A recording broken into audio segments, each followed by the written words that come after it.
السلام عليكم ورحمة الله. أحر التعازي لأسر الضحايا في زلزال تركيا وسوريا. الله يرحمهم وينجي اللي ما زالوا تحت الأنقاض ويشفي الجرحى ويعافينا ويعافيكم. كثر الكلام عن إمكانية توقع هذه الزلازل قبل وقوعها. بعض هذه التقارير نسبت إلى هذا الموقع USGS اللي هو US Geological Survey. طبعا الموقع هنا بينفي هذا الكلام، بيقول انه لا هو ولا غيره من العلماء ممكن انه يتنبأوا بالزلازل مسبقا. بيقولوا اللي ممكن يعملوه العلماء هم انه يحسبوا احتمالية وقوع زلزال كبير في منطقة معينة خلال عدد من السنوات. وبيقولوا انه الزلازل توقعها ثلاث محاور: الموعد والمكان والمقدار. بقولوا علميا انه التنبؤ بالزلازل هذا اللي بيتكلموا عنه الناس غير ممكن، لانه ليس مبنيا على دليل علمي.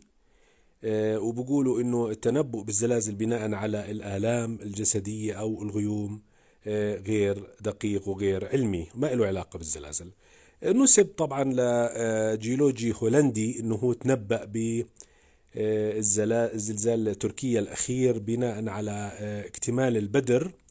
الله أعلم بصحة هذا الكلام وبدقته، لكن البدر بيكتمل كل شهر، فمسألة أنه إنسان يتنبأ فيه في مكان معين وبمقدار معين يعني الله أعلم بصحته. خاصة أنه كثير من التقارير أيضا لهذا الجيولوجي اللي أنا شاهدتها كانت تضع عناوين. مثلا شفت تقرير مصور مقابلة بتقول انه في زلزال مدمر لا سمح الله راح يضرب لبنان.